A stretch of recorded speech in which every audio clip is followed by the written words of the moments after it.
Marathi literature म्हणजे मराठी लँग्वेजची ती definition आहे. मग आता कुठला तज्ज्ञ येणार आहे की त्या डेफिनेशन बदलायला येणार आहे. सगळ्याचा अर्थ बदलून टाकूया आपण आणि सोयऱ्याचा अर्थ बदलून टाकूया. त्यामुळे सगळे सोयरे हा गेल्या 8 दिवसापासून आम्ही सरकारकडं मागणी करतो आहे आणि मीडियानं ती सविस्तरपणे सर्व आघाड्यावरती दाखवलेली आहे. आम्ही अगोदर निवेदनही दिलेलं आहे.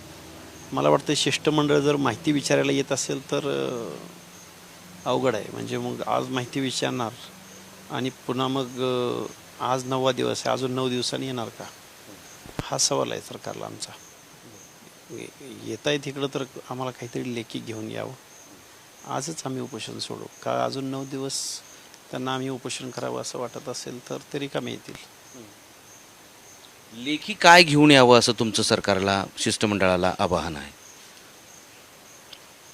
लेखी ओबीसी आरक्षणाला कसा धक्का लागला नाही. मग आता हे मी थोडंसं एक अपिलिंग भाषेत बोलत होतो. लेखीमध्ये हे अपेक्षित आहे की 54 लाख कुणब्यांच्या नोंदी जर दिल्या असतील त्याची श्वेतपत्रिका म्हणजे एवढ्या कालावधीमध्ये किती सर्टिफिकेट इश्यू झाली प्रत्येक जिल्ह्यामधून त्याची श्वेतपत्रिका सरकारनं जाहीर करावी.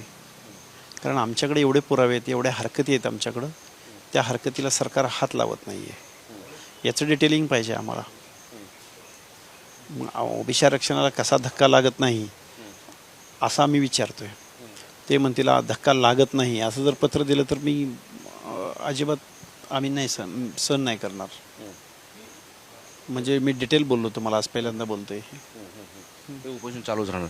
दुसरं एक सगळे सोयऱ्यांच्या संदर्भातली व्याख्यांच्या सदरासुद्धा तुम्ही सरकारला सांगितलं आहे. येस, सगळे सोयरे, सगळे आणि सोयरे या शब्दाचा मराठी लँग्वेजचा जो अर्थ आहे, सगळे म्हणजे रक्तानं सगळा, म्हणजे रक्तानं नातेवाईक किंवा दुधानं नातेवाईक. दूध पिलं म्हणजे जन्माला आला तो, म्हणजे दुधानं आणि रक्तानं सगळा.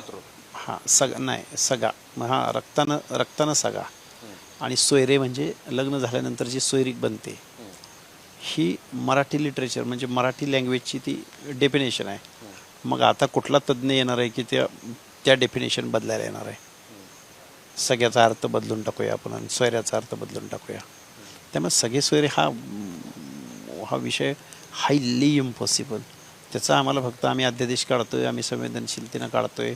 म्हणजे हा भ्रम पसरवण्याचा म्हणजे काय चाललंय, म्हणजे सरकार नक्की, सरकारला कोण सल्लागार आहेत की नाही, कोण तज्ज्ञ मंडळींच्या बरोबर सरकार बसतं की नाही, का फक्त सगळे आणि सोयरे हा मराठी लँग्वेजच्या शब्दांचा अर्थ बदलणारे हे कोण? म्हणजे तुमचं म्हणणं आहे की सगळे सोयऱ्यांच्या मुद्द्यावर मराठा समाजाला सरकार न्याय देते आणि ओबीसीवर अन्याय करते.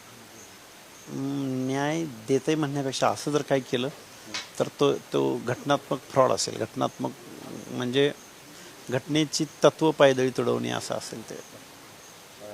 एक शेवटचा प्रश्न तुम्हाला विचारतो की काल तुमच्याजवळ वडेट्टीवार आले, प्रकाश आंबेडकर आले, इतर काही ओबीसीचे नेते आले.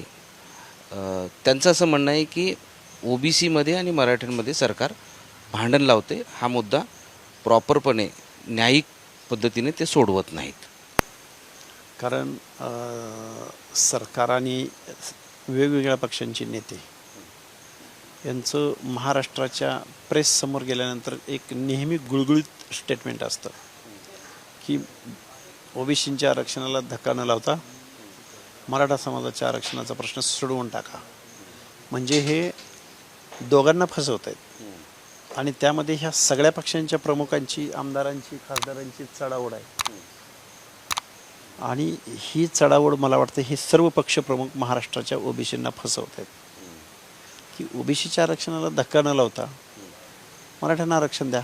म्हणजे दोघांनाही म्हणतात की आम्ही तुमचे तारणार आहोत आणि जरांगे म्हणतात की आम्ही 80% मराठा समाज ओबीसीत घुसवला आहे कुणबी नोंदींच्या माध्यमातून आणि आता 20% सगळ्या सोयऱ्याच्या माध्यमातून घुसवणार आहे. मग वन टाईम शासन खोटं बोलतं आहे का जरांगे खोटे बोलत आहेत, किंवा वन टाईम खरं कोण बोलतं आहे, किंवा कोणतरी दोघांपैकी खरं किंवा खोटं बोलतं आहे, याचं उत्तर ओबीसी भटके विमुक्तांना पाहिजे.